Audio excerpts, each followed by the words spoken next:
Hi, everyone. I'm Sharon Riley, one of the reference librarians, and I'd like to thank you all for coming to the first program in our Alzheimer's and Dementia series. We're all really excited about our wonderful lineup of programs and presenters this year. Before I introduce our special guest, Dr. David Hutchings, I have a few little items to mention. There will be a Q&A session after Dr. Hutchings' presentation, and if you could hold your questions until then, that would be great. I'd also like to remind everybody that our next program is How to Keep Your Brain Healthy and Decrease Risk for Alzheimer's Disease. It's on Tuesday, May 23rd, and our presenter that day will be Dr. Jeanette Norden, Professor Emerita at Vanderbilt University School of Medicine.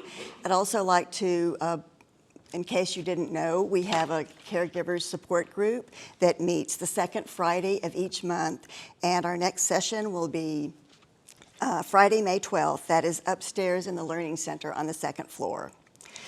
Dr. Hutchings specializes in geriatric neuropathology and dementias. He has a bachelor's degree from the University of Mississippi, a master's degree from the University of Central Missouri, and a doctorate from Nova Southeastern University.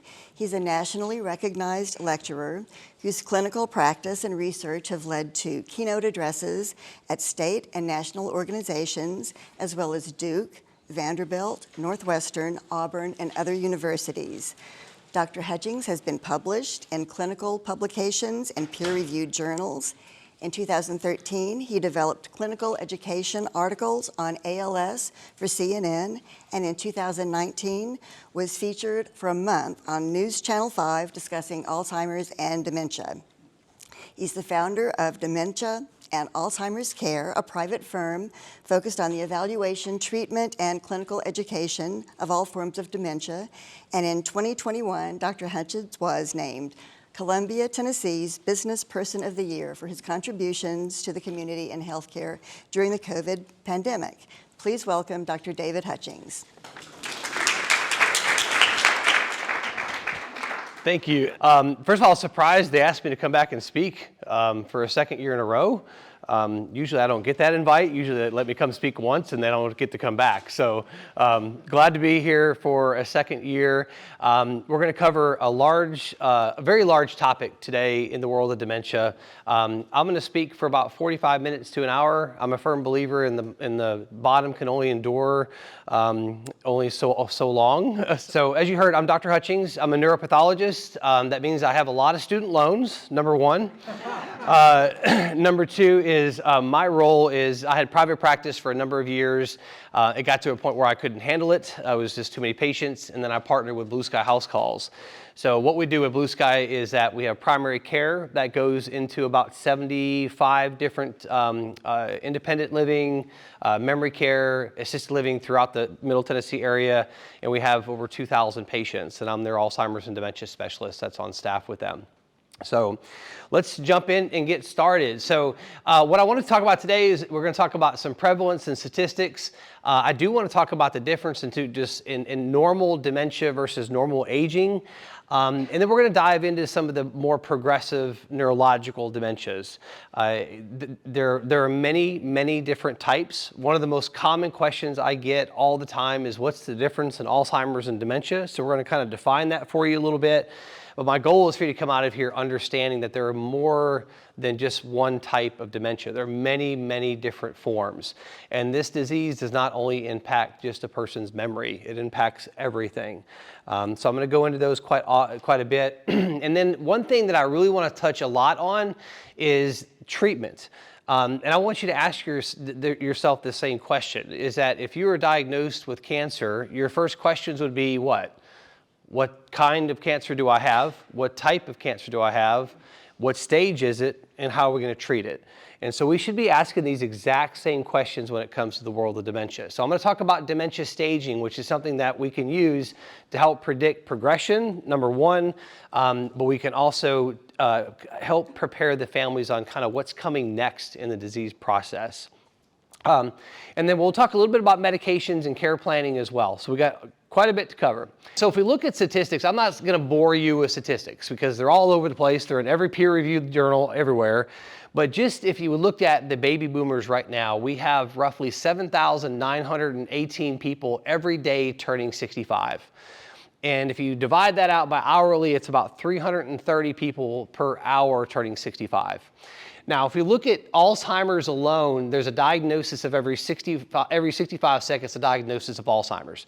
That stat's actually gone down. By mid-century, that's supposed to be every 33 seconds. So, and that's just Alzheimer's disease. Okay, so one of the things, a question I get all the time is that, why are you seeing or why are you diagnosing so many more people nowadays with dementia? And I can answer that with two different ways. Number one, I can say that people are not living longer. And you may look at me and think, that's not true. People are living longer. Yes, they are living longer, but they're living longer with chronic diseases. And so the statistics of dementias are just going to keep going up and up and up. And then on top of that, we are able to diagnose many more types of dementia that we weren't able to do before. So if we look at some more stats, especially on the assisted living piece down here, which I run a lot of assisted living facilities, about 68% of those patients there have some form of dementia. And of that 68%, we have at least 34% that have some type of behavioral issues that are associated with that condition. And we're going to go into that in much more depth here in just later on. Talk about sundowning and the anxiety and the paranoia and those types of things. And of that 68% in assisted living, we see about 27% have moderate to severe dementia in terms of its severity. Now, I want to introduce you to somebody that I had the joy when I was in my residency to meet the family of this lady. She was the first documented case that we actually were able to do a documentary and film Grace through the progression of her illness. Her husband was a very loving man. He was a PhD and a professor at Johns Hopkins University in physics. And about 66 years old, Grace started to show some signs of some memory loss. She was very involved in her church. She loved to cook. She loved to spend time with her family. She loved to sing in the choir. She's like all the people that we kind of know, right? But what I'm going to do is I want to show you 3 clips of Grace throughout the entire time I'm speaking with you. And I want you to pay attention to what she's doing, because I'm going to ask you, the audience, of what you notice Grace on all 3 of these clips. So this is the first of the 3 clips. And tomorrow's Sunday, isn't it? Is tomorrow Sunday? Tomorrow's Sunday. What do you do on Sundays? We go to church and sing a song, sing. So, What songs do you sing in church? Jesus loves me, this I know, for the Bible tells me so. What about, do you sing, glory, glory? Glory to hallelujah. Glory, glory, hallelujah. Glory, glory, hallelujah. He's coming again to take me to heaven. That was a nice end. You put a different end on it than I know. Riddle, R-I-D-D-L-E, R-I-D-D-L-E. You got that one real fast. Well, I work these old puzzles so much, and I know, and S-Q-U-A-R-D-A-N-C-E. Guess you found it already. I can see these in my sleep almost. So what do we see so far out of Grace? She's happy. Yep, she is. Very happy. She's taking cues from the interviewer. She's able to respond. Yes, she is. And also kind of piggyback on that a minute, if you look at her response to the camera and her, it's a change of her environment. She looks very uneasy when she saw that this person's here, I don't know them, there's a camera here. What else do you see? Very loud and kind of over. Very loud, very kind of childlike almost in her language and her interactions. And this is where we start to talk a little bit more in depth, because dementia does not only impact memory, it impacts the person's personality. It impacts everything. The brain controls everything in the human body. And so we just start to see some changes in her overall behavior and her personality. Very good one. I thought you remembered hymns. She did. And I think that's perfect. I'm glad you said that. She remembered hymns, right? But did you ever hear her speak? No. She sang to communicate. So we're so quick in medicine, I think, sometimes, and so quick in this disease. I can't tell you the thousands of patients that I see that they come and say, oh, well, mom can't do this, or dad can't do this, he can't do this, he can't do this. And I'm on the other end of the spectrum thinking, what can we still do right now? But she's still able to compensate, and actually she's singing to actually communicate. Anything else did you notice? Well, she was kind of sharp with getting those words in that puzzle. She was, yeah. And the more I watch it, I pick up on different things. She was actually using sewing materials to find the words, right? So when we look at dementia and start to unpack this, okay, dementia is a blanket term, okay? I had somebody this morning, I was in rounds this morning, said, well, I don't know if they have dementia, if they have Alzheimer's. I'm not sure which one they have. And it's very easily thought about as if you had an umbrella, and underneath that umbrella, we have, on top of that umbrella, we have the word dementia. Okay, and if we said, going back to the cancer analogy, which I use all the time, is that if we had an umbrella that said cancer, underneath that umbrella, you have all kinds of different cancers that fall under that. Well, think about that umbrella as dementia. It's a blanket term, and underneath that umbrella, we have about 85 different conditions that can cause somebody to have some form of dementia. Alzheimer's tends to be the most prevalent form of that. Dementia is actually an acronym, and we go to diagnose a patient. I actually I'll go through that acronym, which I'll talk about here in just a minute. But if you notice what I did here is I put memory loss actually at the bottom. And the reason I did that is because we do see changes in personality, just like you said a second ago.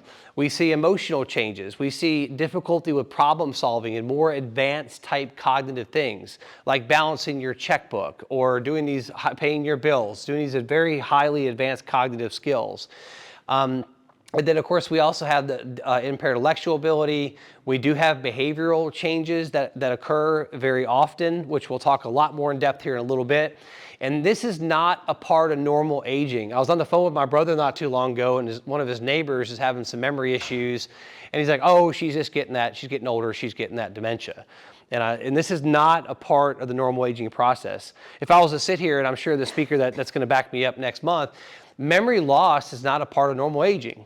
Now, how many of you walked into a room and forget why you walk in there? Yeah, it happens all the time. I do it all the time. My wife gave me a grocery list the other day, and I came back with like hardly anything that was on it. So, I mean, these are things that are part of normal aging. Your brain is this organ, the only organ in the human body in which it's aware of its own existence. And God gave us this organ, it's almost like this advanced computer that does slow down in processing through age, but we don't have true memory loss like we have with what we refer to as Alzheimer's or other forms of dementia. So when we look at dementia, let's break this down. So this is the umbrella, okay? So before I give a progressive neurological diagnosis to a patient, I want to make darn sure that this is what is actually happening. Yes, I want MRI imaging. If I can get an fMRI, if I can get a PET scan, those things are great. But number one here, D, it can be depression or drugs. I had a lady not too long ago that had rheumatoid arthritis. She had fibromyalgia. She was on a ton of pain pills, And I thought to myself, I think it's the drugs that are causing it. And then neurology gave her a diagnosis of Alzheimer's. I said, no, we're gonna start pulling some of these meds away. And as we pulled the pain medication meds away, guess what happened to her memory? It came back. So if I was to sit here and tell you that the majority of those 85 different forms of dementia are actually curable and fixable, they are. The ones we're going to talk about today are progressive. It could be more thyroid related. It could be metabolic. It could be epilepsy. It could be nutrition.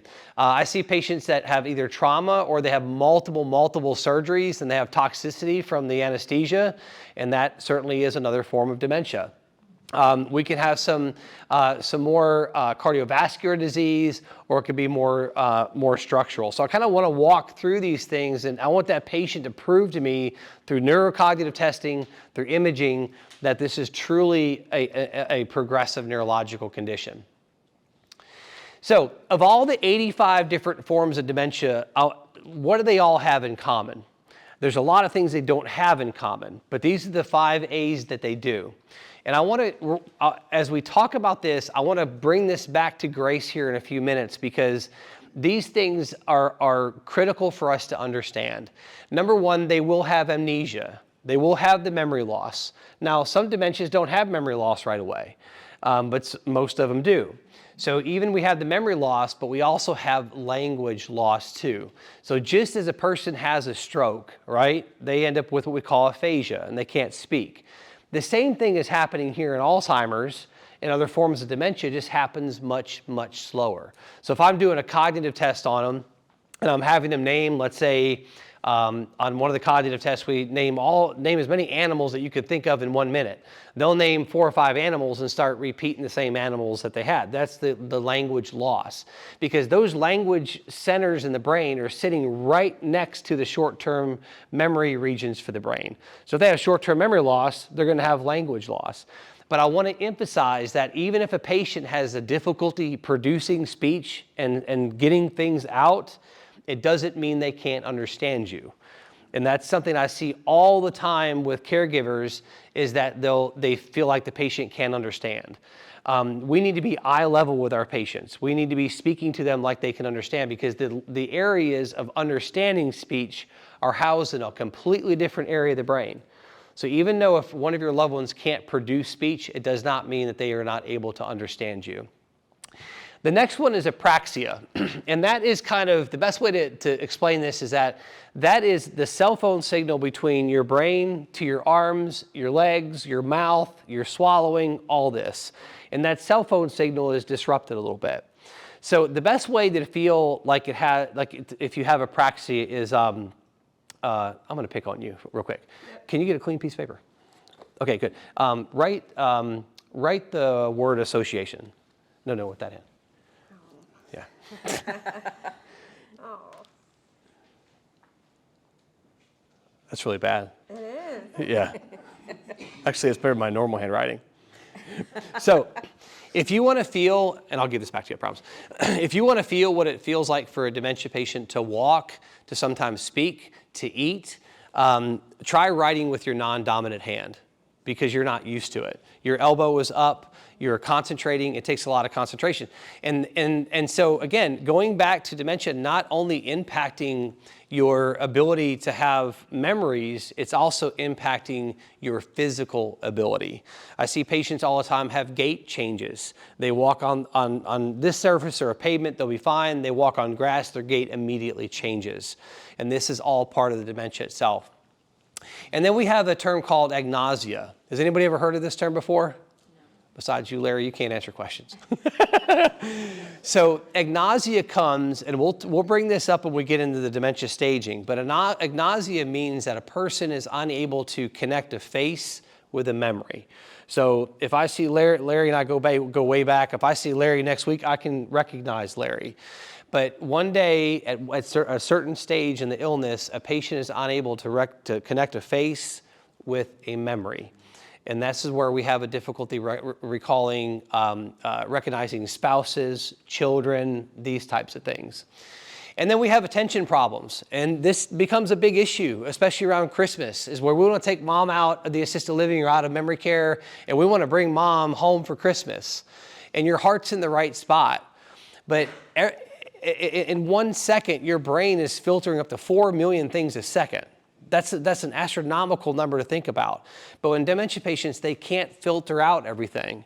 And so we may think it's a good idea to bring mom home for Christmas, but all the kids and all the things that are going on, her anxiety is going to skyrocket. I use the analogy all the time, and if you took an autistic child and put him in Cracker Barrel after church on Sunday, right? I mean, that poor child would feel anxious, and it would feel very, very hard to even attend to a task. And so the same thing happens with our dementia patients. So these are the ones we're going to dive into. We don't have near enough time. I literally have week-long lectures on each one of these, but these are the most common forms. And believe it or not, Lewy body has now moved into the second most common form of dementia, which I'm going to talk about Lewy body a little bit more in depth here in just a moment. So let's talk about Alzheimer's. So we've all heard of the plaques and tangles. Everybody heard about the plaques and tangles in the brain? Do you want me to talk about why that happens? Okay, so there's a gene. There's a couple of genes. But there's a gene that mutates, and what happens is that gene is responsible for helping filter out all the fats and lipids in the brain. When that gene mutates, neurons love to talk back and forth. That's all they do. They talk back and forth all the time. But when that gene mutates, we end up getting plaques that begin to form on the neuron, so they're no longer able to communicate. And then what happens after that is that the tail part of the neuron looks like a railroad track. So on a railroad track, you have two parallel beams and you have perpendicular bars. What happens if those perpendicular bars go away? The railroad track has no structure. And so then it begins to just twist and tangle. And I'll show you some PET scans here in a second where you can see that. So we hear that, when we start to hear that when we do an MRI and we see cerebral atrophy, that's just a fancy term for saying that these neurons in the brain have began to kind of die off, and we see a shrinking in the brain because of that. There are some myths about Alzheimer's. Alzheimer's memory loss is a part of normal aging. That's false. Alzheimer's disease is not fatal. Unfortunately, it is. But our job is we can't cure the disease, but we can treat the symptoms. And I'm going to go into that much more in depth later on. I wear my Christianity on my sleeve at all times, and I have the same prayer every morning when I wake up, that I hope one day I won't have a job. And I hope that, I think we're on the right track on the research, but I do feel like we're going to get to a point where we're going to have a vaccination or something to stop the gene from mutating in the first place. Only older people can get Alzheimer's. That's false. Last week, on Friday, I diagnosed a 40-year-old with Alzheimer's. So we start to see them younger and younger and younger. And there are no treatments to stop the progression. That is unfortunately true right now. We do have some promise with the new pill that's coming out, but right now we don't have anything to stop that progression. And I think patients are given false hope when they're given the Ariceps and the Nemendas and all these, and I'll talk about those later on.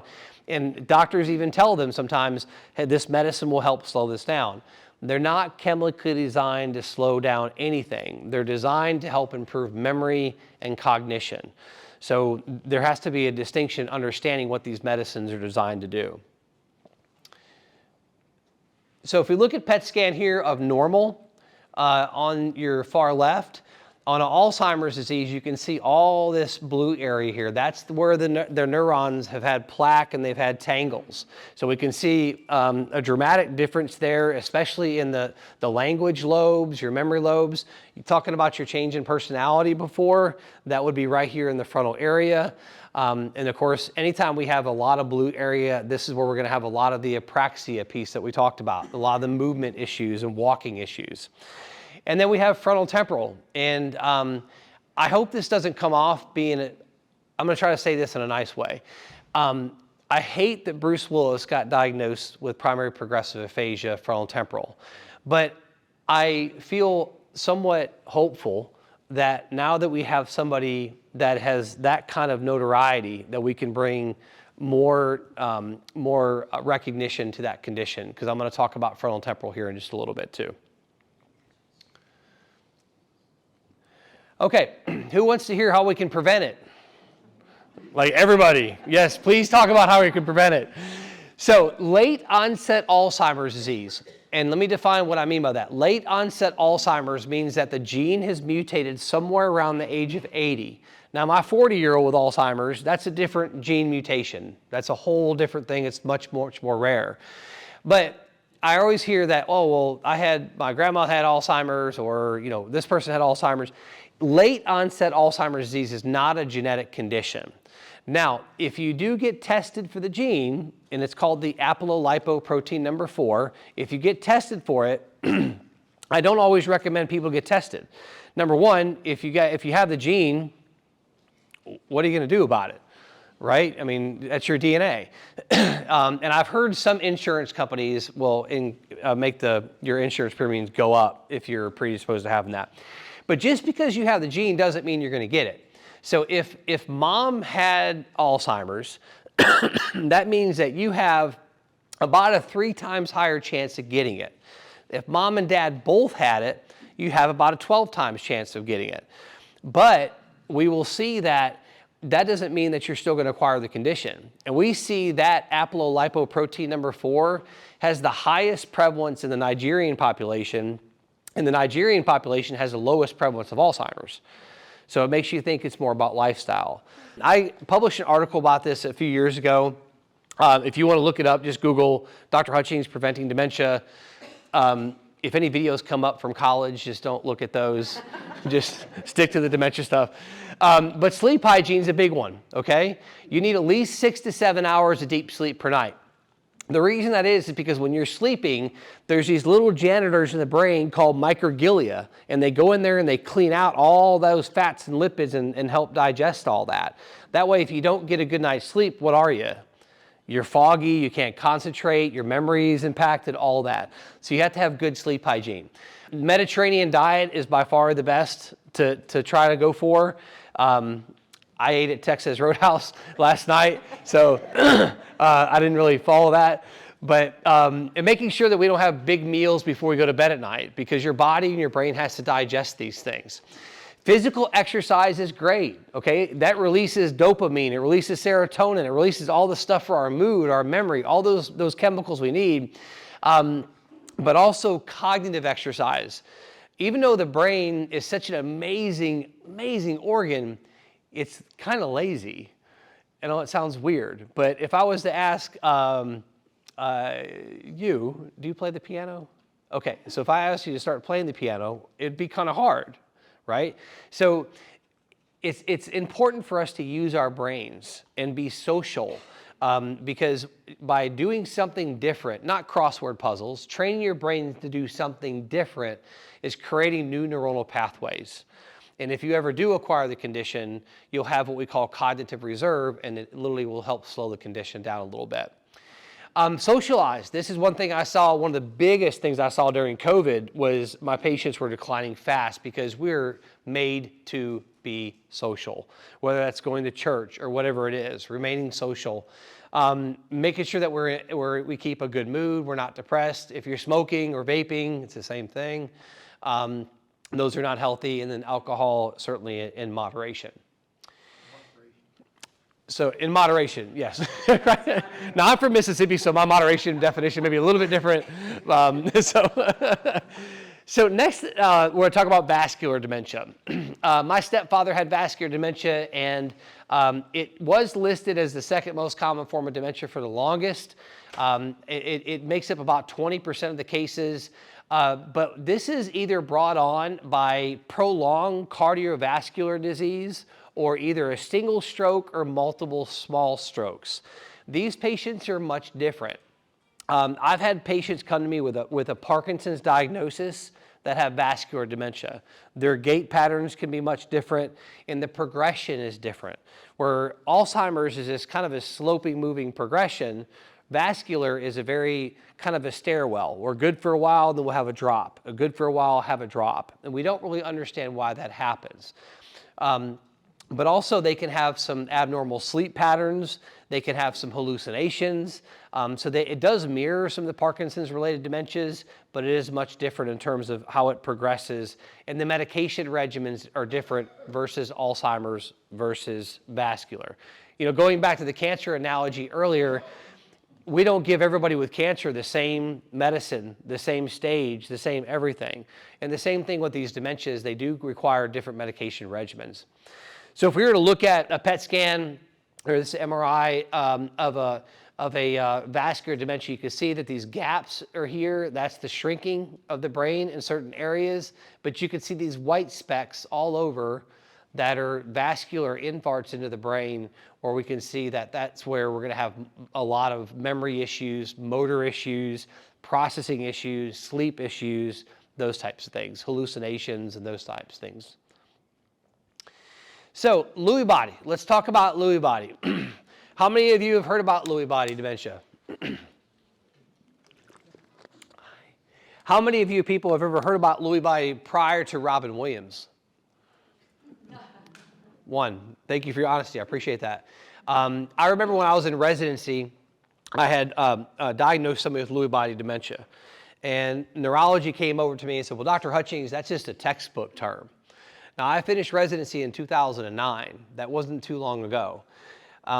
So now we have Lewy body is becoming, as because of Robin Williams, much more people are understanding, like, wow, this is a whole different ballgame. And I want to say this bring this home. If you remember one thing I say today, if we treat a Lewy body patient with the same medication regimen we treat an Alzheimer's patient, you're going to make that patient worse, and you're going to make them decline rapidly.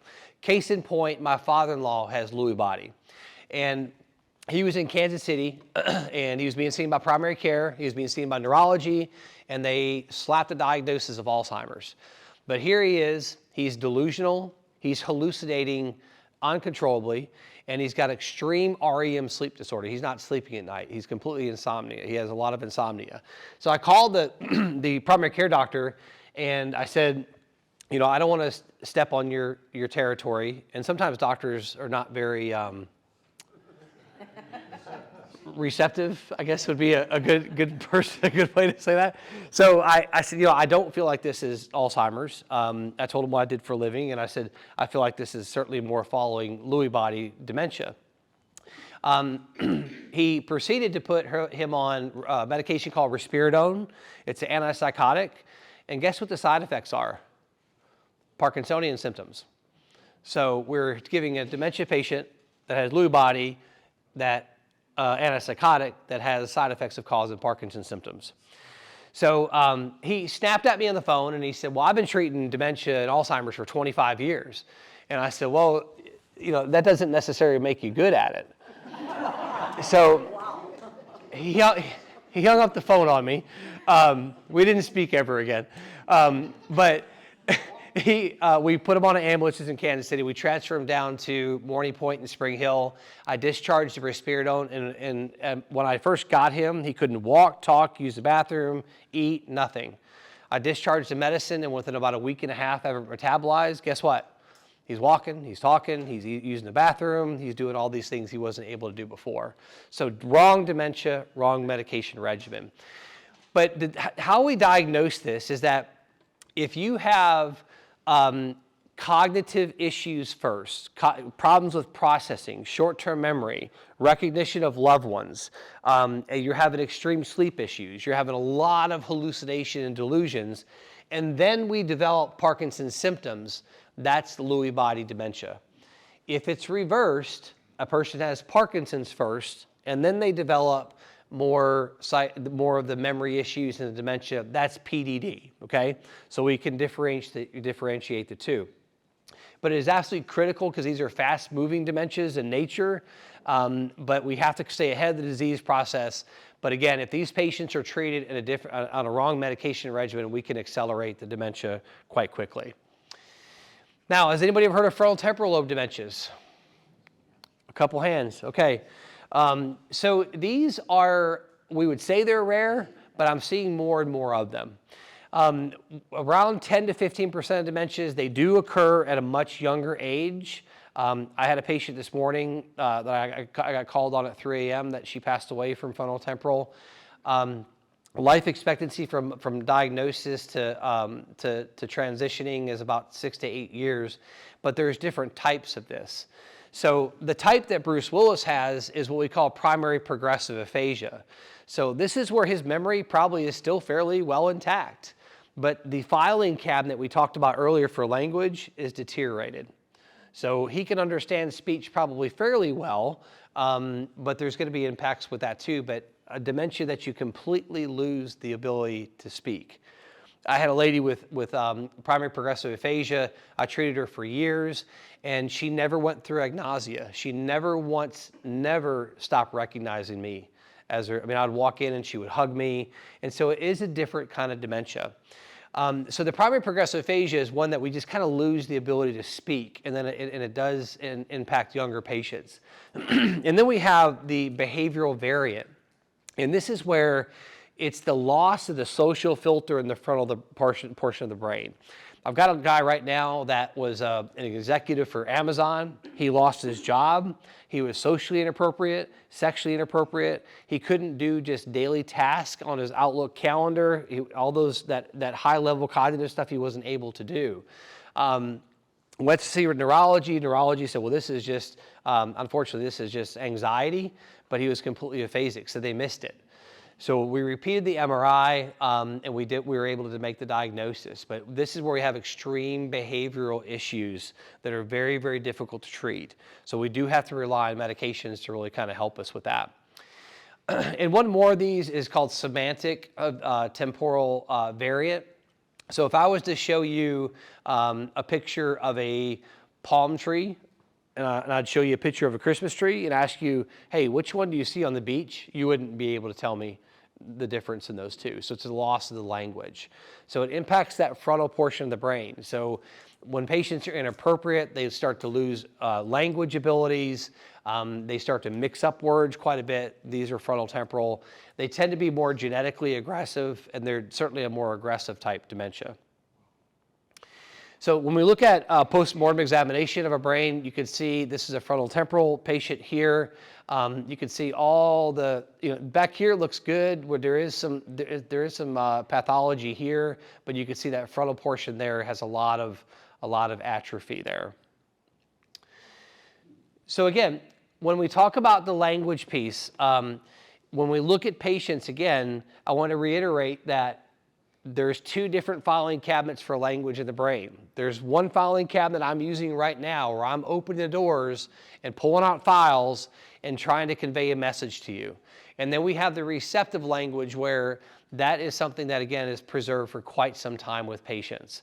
So even if you're a caregiver and patients are having trouble getting out words and putting words together, it's okay because in many times they can still understand speech quite well. So the next slide is Grace again.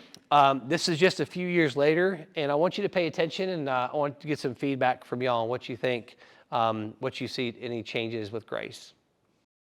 Tells me so. Good. Okay, very good. Take some lunch. That's it.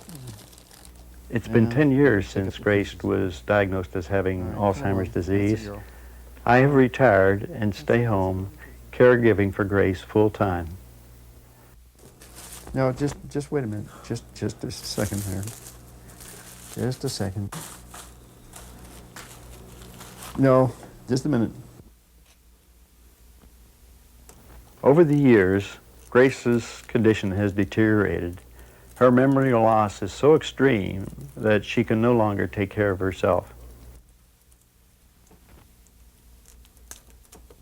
She normally can eat reasonably well once I get her started. So what do we see of Grace now?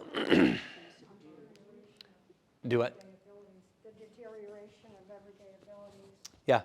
Yeah, definitely a deterioration. When I remember watching this, she didn't even look like the same person. So definitely a weight loss there for sure. Yeah. What else do we see? Nonverbal. Completely nonverbal. Yeah. She didn't speak at all. But also she was able to still follow some commands, which was good. And what was she still able to do? Eat. Yes. I tell patients all the time, I don't care what you're eating, as long as you're not diabetic. I think I even told you some of my patients over here. I don't care what you're eating, as long as you're eating and gaining weight. That's the big thing. But she still is able to feed herself, which is a plus. That's a big piece of that. Because if patients can't feed themselves, that makes their risk of developing aspiration pneumonia skyrocket. And we could do a whole lecture on just swallowing deficits in dementia patients. But it does increase the risk for pneumonia. What else do we see? No, just kind of a loss of who she was.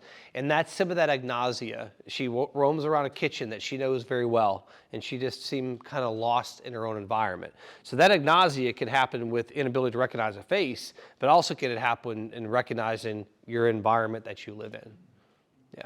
She slowed down quite a bit. Slowed down quite a bit, yeah.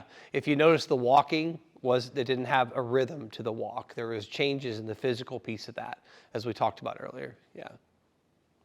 Good. Okay, let's jump into treatment and staging. So I'm going to talk about the medication piece of this first, and then we're going to go into the staging piece. And that's where I think you're going to get a lot of value out of this. So as far as medication goes, when you go see your doctor, they will do probably a mini mental status exam on you. That test has been out. I think it actually came from the same tree Adam and Eve were eating the apple off of.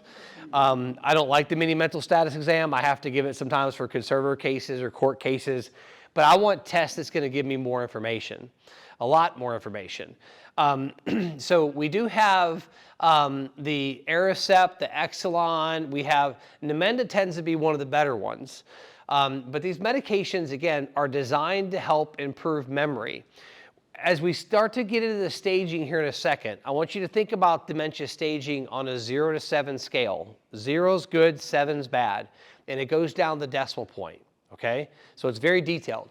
These medications work very well up into about stage 4.5 to 4.7, okay? And we'll get more into staging here in a second.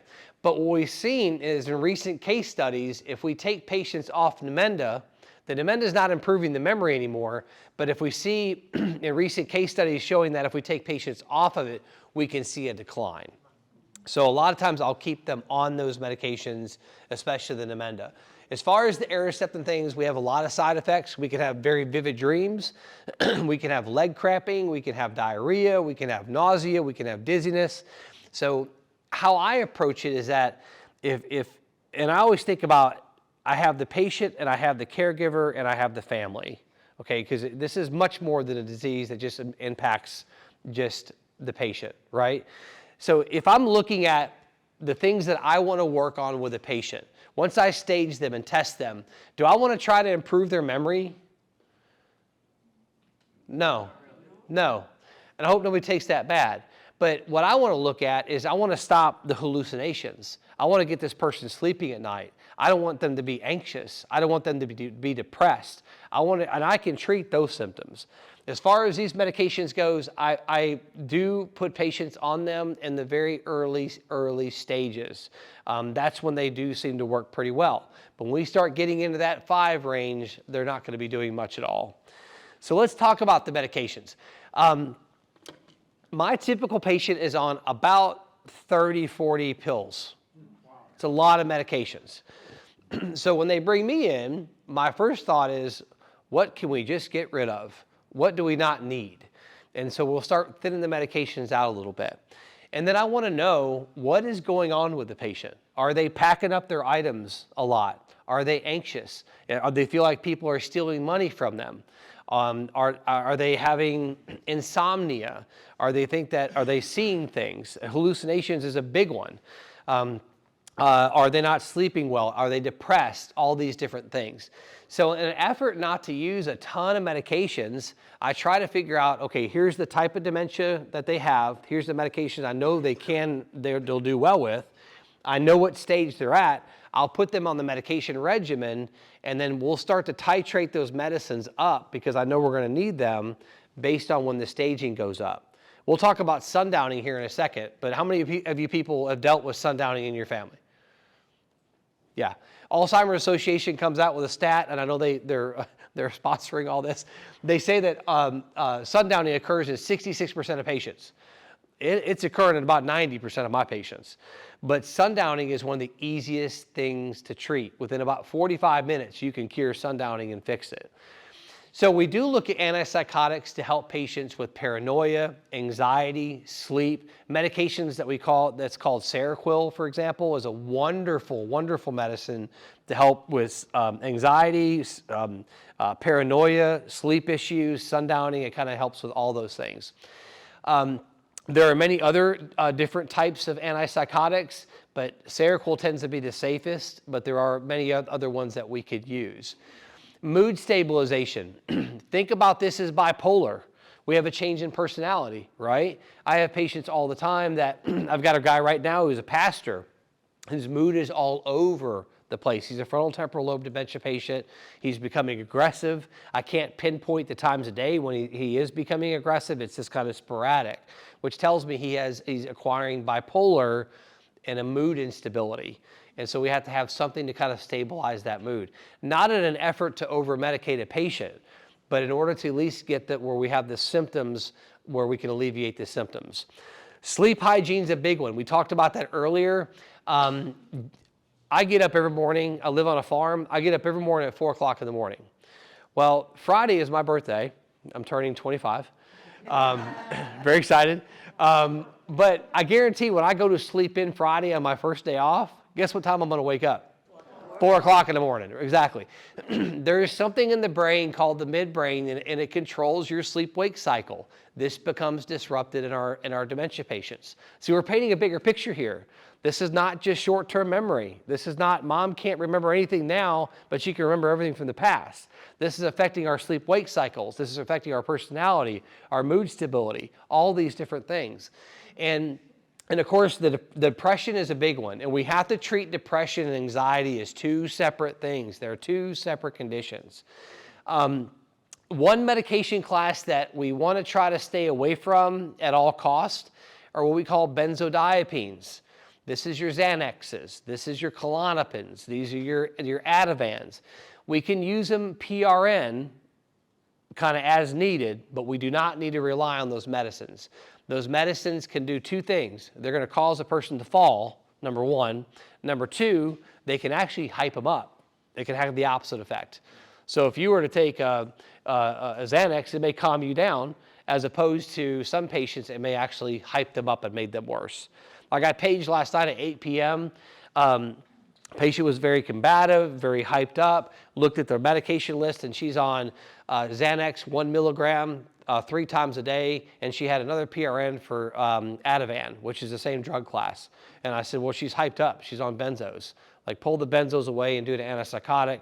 I got a call this morning. She's like, she's right as rain. She's calm as can be. Well, the medicines were causing an opposite effect.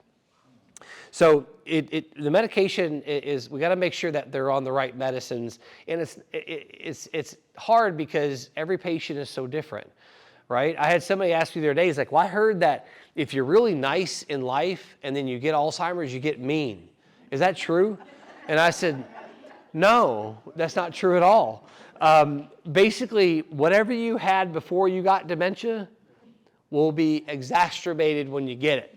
If you were bipolar or schizophrenic or had PTSD, or if you had anxiety or depression, all that's going to get worse when we do acquire the condition. So it's critical we know who was this person before they got this condition, and it gives me insight on how I can treat it moving forward. Here are some of the cognitive tests that we do. Again, the mini mental, it doesn't really tell us much.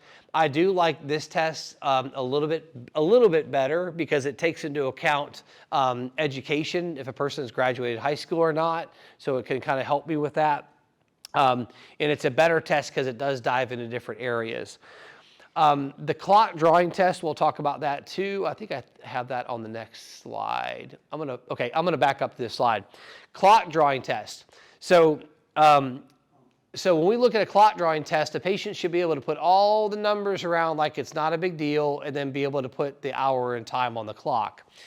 But then what I have, this is actually not the best slide, but you can have a patient that has a clock and they'll put all the numbers on one side and they'll have no numbers on the other side. So that tells me two things. Number one, they're a huge fall risk because their depth perception is off. So just going over a rug or going over a small step or whatever it may be, or even driving. So if somebody stops in front of you on the road, you know exactly how far away that car is, right? So their depth perception is off. So I know either this person should not be driving, number one, but it also does give me insight into their fall risk. Now, if any of you are familiar with the mini mental, this is some research I did years and years ago. Because if I came to your family and said, hey, your mom scored a 15 on the mini mental status exam, what does that mean to you? Nothing, right? You're like, okay, what does that mean? So I actually broke down the scores based on the mini mental and what deficits you'll see on the mini mental. So remember, 30 is the highest score you can get. if we're at 25 to or 20 to 25, we're going to see our higher level ADLs, medication management, walking and ambulation, and higher level skills like keeping doctor's appointment. Once we get in the 15 to 20 range, we're going to have the overall safety in the home, use of appliances are going to be impaired, need help with dressing and grooming, communication deficits, that's what we've been talking about. And then here below 15, we're going to start to have some, we can have behaviors in all of them, but decreased appetite, inability to communicate wants and needs, and we're going to start to see some decline there. So if you're ever dealing with the mini mental, this is a great slide to really kind of drive home what some of those scores mean. Okay, so let's talk about the staging.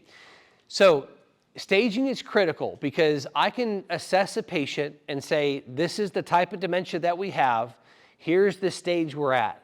And one of the most common questions I get all the time is how fast is this going to progress? How much longer do we have? And I can look at a family and say, okay, we have vascular dementia, or we have Alzheimer's. And I can say, we're at a stage 4.2. It will take 18 to 24 months for us to go from a 4.2 to a 5.2. And these are the next decisions that y'all have to make as a family. So I can predict when they need memory care. I can predict, when we're going to start to see them unable to recognize a loved one or a spouse. And that way the family is knowing what's coming next. Because the worst thing we could do in this condition is to get behind the disease or ignore it. We have to be in front of it and know where our stage is and know what's coming next. So this is an oldie but goodie. There's many staging things that are out there. I know hospice uses the FAST scale. I like the global deterioration scale. This is what I was trained on. But this goes down the decimal point. So we have mild cognitive impairment at stage 3.0 to 3.9. Some people call this pre-dementia. I don't like that term because if I notice that a patient has a thyroid condition, if they have their medications, they're on pain meds, there could be other things going on to contribute to that. Once we get to stage 4.0, we start dividing the cognitive severity and the severity of the dementia. So let's just take this as an Alzheimer's patient. We have moderate cognitive impairment, but we have mild Alzheimer's. And then everything changes though. So let's just say we're at a 4.4 and we have an Alzheimer's patient. I can go to the family and say, within the next 6 months, we're going to need 24-hour care. Because when we hit stage 5.0, we need 24-hour care. Whether that means memory care, whether that means caregiver assistance in the home. I'm not a big fan of nursing homes. I prefer memory care and assisted living. But I can start to actually predict when the family are going to have to make those decisions. And then we start getting into stage 6. This is where we do start to see definitely the inability to recognize family members kind of set in for sure. But we start getting in the mid 6, late 6. This is where I start to talk to the family and say, at this time I'm recommending that we look at having a hospice discussion because I don't want to wait for that patient to have a fall and now I'm having to bring hospice in. I want to get hospice in before that point. And believe me, I had a patient that got kicked off of hospice this morning that's been on there for 1.5 years. Okay, but I'm being proactive because I know this is the next thing that we're going to have to look at. So we're staying ahead of the disease process the entire time. So care planning, ultimately my goal is I do house calls. I continue to do house calls. I try to keep a patient in their home for as long as I possibly can without burdening the caregiver. Because again, we are seeing, this is something Larry and I were talking about before the speech, is that we are seeing the emergency ER rate skyrocket for caregivers. We're seeing the patients outlive the caregivers. Okay, and during COVID, the hospitalization rate went up almost 598% for caregivers with dementia. So there does have to be help for the caregivers themselves, okay? And of course, we have the assisted living, we have memory care, which happens around stage 5.0. We do our best to divert the skilled nursing facilities unless it's for rehab. And then we start to look at the hospice piece there. So in sundowning, I wanted to talk about sundowning really quickly because this is something that's very, very easily treated. One when I look at sundowning, I look at patterns, okay? And patients can sundown in the morning, they can sundown at 12 o'clock, they can sundown at 2 o'clock, they can sundown at 5 o'clock. It doesn't, I mean, every patient's different. But I'm looking for my nursing staff to tell me, when are we having problems? So the guy that I had this morning was sundowning at 4:30 p.m. Every day around 4:30, he starts to sundown. Well, all we did is introduce antipsychotic, Seroquel, at 4:30 or at 3:30 p.m. Well, guess what? He takes that medicine, 45 minutes later, it's kicking in, and sundowning has gone away. So it's something that is very, very easily treatable. Now, as we progress in the stages and sundowning may get worse, we just take that Seroquel or whatever we put them on and titrate that up a little bit. So it's going to help cure the sundowning, but it's also going to help cure the sleep and the anxiety and that kind of stuff too. So I'm going to show you the last clip of Grace.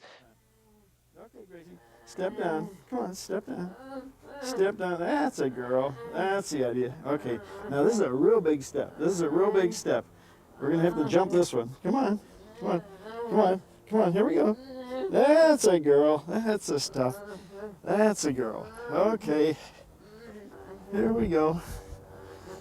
All right. There we go. There we go.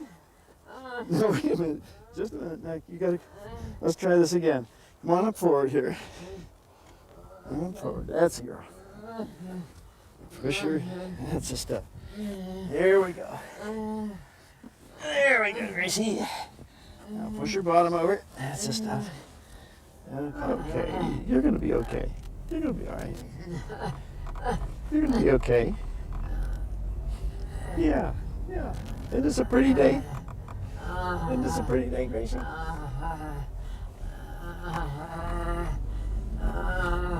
That's a girl. That's a girl. You're gonna fuss like that all day long, are you? Huh? You're gonna fuss like that. No, don't do that. That's a girl. That's a girl. You enjoying the ride? Huh?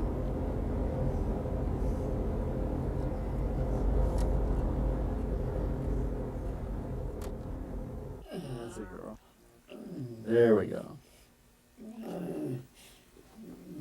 Okay, now chew and swallow. Gotta chew and swallow. Come on, chew. See, this is how pretty you were there? You still are pretty. You're still pretty to me. Yeah.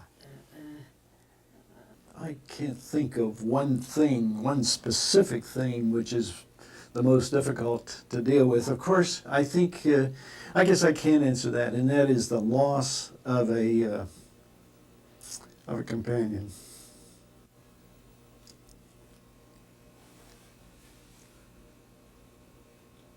I guess the point here is that I'm married, but I'm not married. I'm married, but I'm not, you know, I don't have the companionship of the woman that I've lived with for these 40 years. And I guess if there's one thing that I think about as being the critical and greatest loss, it's just that. Grace, this is a picture of us when we were first married. Isn't this a pretty picture? There you are sitting in the chair, and there's me with my arm around you. Isn't that a pretty picture? See? You're my bride here. Well, my memory of Grace, of course, is as of the vivacious, outgoing, loving, considerate, all-fulfilling wife that she was in the most of the days of our marriage. We had a great time together. She was a great helpmate, and I just simply have to remember those days and try to put the days after her diagnosis into the shadow as best I can. Little ones to him belong, they are weak, but he is strong. Yes, Jesus loves me. Yes, Jesus loves me. Yes, Jesus loves me. I feel like that the healthcare system can do a better job at explaining to everybody what this is. I don't know how many times I hear you come in and you get a 15-minute assessment, you get some meds, you get no direction, you have no idea what's coming next, you don't know what stage we're in, and you're given this maybe a pamphlet and we'll see you in 6 months.